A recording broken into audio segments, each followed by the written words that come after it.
Midnight Moon. Written by Suzana Thompson. Narrated by Sarah Sampino. Chapter 22. Damien wanted me to change into a werewolf. That was what he had implied when he said that he couldn't change, but that I could. He wanted me to make that choice and move to Alaska with him. I wasn't even completely sure that I loved him. Yes, I liked him very much, and I was obviously attracted to him. Did that equal love? How could I tell if I was really in love with him? He seemed so sure, but I had my doubts. They compounded after Corey broke up with Daphne.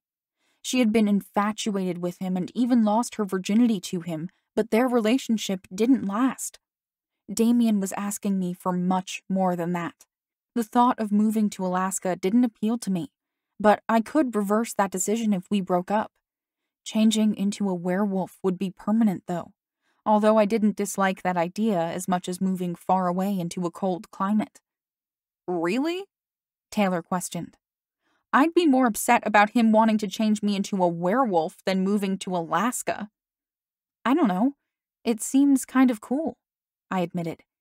Damien said that being a wolf makes you feel strong and free. But you wouldn't be yourself, she shuddered. Yeah, I would, because I could still think like me, I explained. I would just look different. You can have it, she declared. I like being a girl. I do too, I agreed. But it would be fun to be something else for a little while. I know you like acting in plays, but this isn't just pretending, Taylor cautioned. You'd really change into a wolf.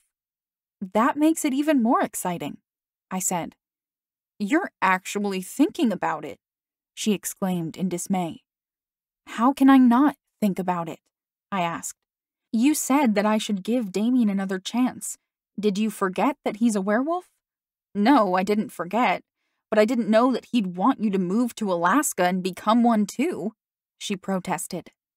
What about your friends and your family? I'll be going away to college anyway, I reminded her. And you will too.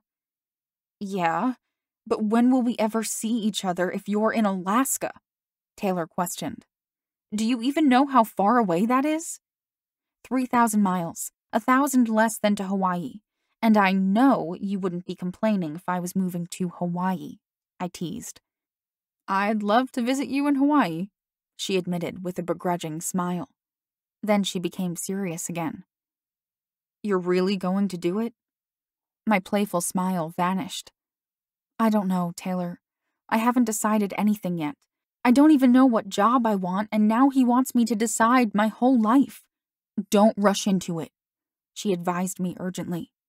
You haven't even been dating that long, and it's not fair of him to be asking you to change your whole life already. That's what I told him, I said. I'm not going to decide anything until graduation. We'll see how things go until then. If only they weren't werewolves, Taylor suddenly exclaimed. My concern was now for her after her outburst. Are you having the same problem with Bryce? Not like you are with Damien, she said. Bryce didn't ask me to become a werewolf, but he wants to move to New York with me. Well, into his own place, she amended. But he wants to follow me there and still be my boyfriend.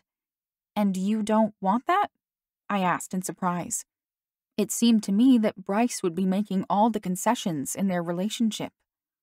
I like him, she told me in a tone of anguish.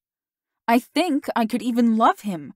He's everything I've ever wanted in a boyfriend, except he's a werewolf, I finished for her. It's a big problem, Clarissa. I know you said it's only one night a month, but he turns into a wolf. Some months have 2 full moons, I conceded. And it gets dark early in the winter, she continued.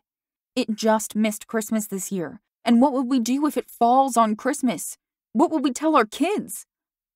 Her eyes now held a horrified expression, and I understood what this was really about. You're afraid you'll have werewolf kids, I stated. Her shoulders slumped in defeat. There's a 50-50 chance, and I just can't take that chance. My fantasy of their beautiful blonde children was destroyed. "What are you going to do?" I asked sadly. "I have to break up with him," she said with a deep sigh.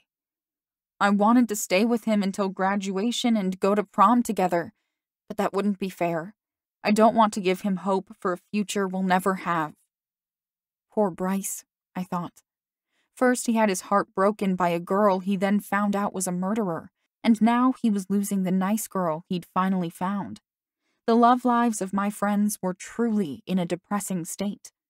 Damien and I would be the only couple left in our group, and I wondered how long that would last. Would it be easier to just end things now like Taylor was doing? Yet I couldn't seem to take that step, and I held onto Damien all the way through graduation. Then I couldn't put off the decision any longer. I had to decide what to do with my life.